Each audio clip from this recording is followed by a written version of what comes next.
girls, hi Ruby, hi Matilda. Ready to read another chapter of Black Beauty. We're on chapter 18. I think we're about almost halfway through this book. The last chapter is chapter 49, so that's definitely not halfway as far as the numbers of chapters. And actually, it's not halfway as far as the book either, if you can see that.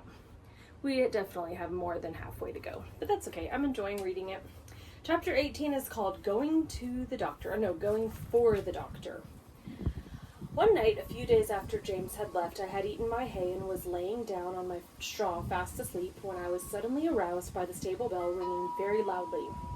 I heard the door of John's house open and his feet running up to the hall. He was back again in no time. He unlocked the stable door and came in calling out, "Wake up, Beauty! You must go well now, if you ever did." And almost before I could think, he had got the saddle on my back and the bridle on my head. He just ran round for his coat and then took me at a quick trot up to the hall door. The squire stood there with a lamp in his hand. "Now, John," he said, "ride for your life. That is, for your mistress's life. There is not a moment to lose. Give this note to Dr. White. Give your horse a rest at the end, and be back as soon as you can." John said, "Yes, sir," and was on my back in a minute. The gardener who lived at the lodge had heard the bell ring and was ready with the gate open, and away we went through the park and through the village and down the hill till we came to the toll gate. John called very loud and thumped upon the door. The man was soon out and flung open the gate. "Now," said John, "do keep the gate open for the doctor. Here's the money," and off he went again. There was before us a long piece of level road by the riverside. John said to me, "Now, Beauty, do your best," and so I did. I wanted no whip nor spur, and for 2 miles I galloped as fast as I could lay my feet to the ground. I don't believe that my old grandfather who won the race at Newmarket could have gone any faster. When we came to the bridge, John pulled me up a little and patted my neck. "Well done, Beauty, good old fellow," he said. He would have let me go slower, but my spirit was up, and I was off again as fast as before. The air was frosty, the moon was bright, and it was very pleasant.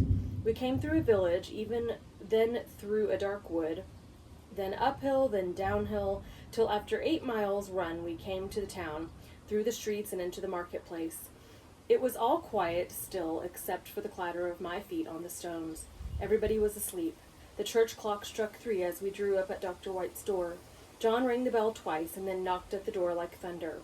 A window was thrown up, and Dr. White in his nightcap put his head out and said, "What do you want?"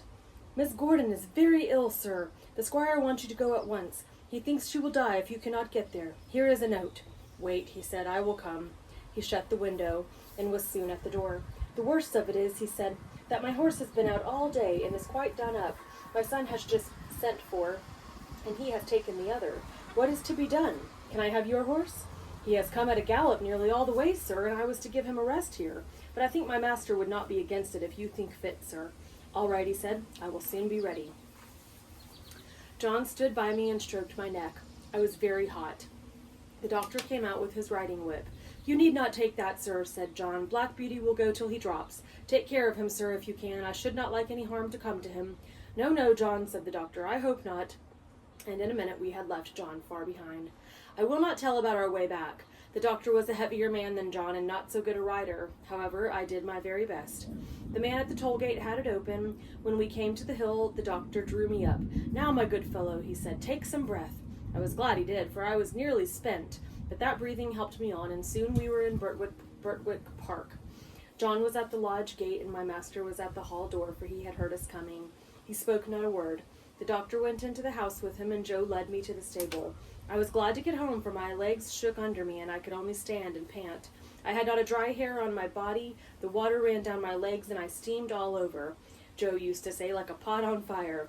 Poor Joe, he was young and small, and as yet he knew very little, and his father, who would have helped him, had been sent to the next village.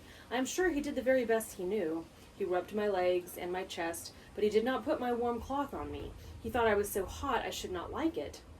Then he gave me a pailful of water to drink, which is cold and very good, and I drank it all.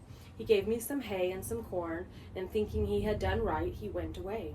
Soon I began to shake and tremble and turn deadly cold. My legs ached, my loins ached, and my chest ached, and I felt sore all over. Oh, how I wished for my warm, thick cloth as I stood and trembled. I wished for John, but he had 8 miles to walk, so I lay down in my straw and tried to go to sleep. After a long while, I heard John at the door. I gave a low moan, for I was in great pain. He was at my side in a moment, stooping down by me. I could not tell him how I felt, but he seemed to know it all. He covered me up with 2 or 3 warm cloths and then ran to the house for some hot water. He made me some warm gruel, which I drank, and then I think I went to sleep. John seemed to be very much put out. I heard him say to himself over and over again, "Stupid boy! Stupid boy! No cloth put on, and I dare say the water was cold too. Boys are no good." But Joe was a good boy after all. I was now very ill. A strong inflammation had attacked my lungs, and I could not draw my breath without pain. John nursed me night and day. He would get up 2 or 3 times in the night and come to me. My master, too, often came to see me. "My poor Beauty," he said one day.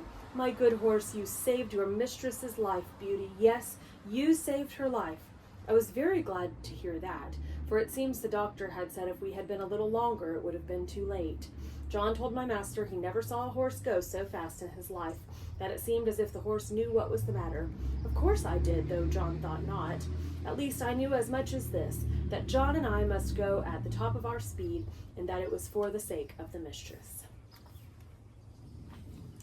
So we'll read chapter 19 tomorrow and find out if Black Beauty gets well.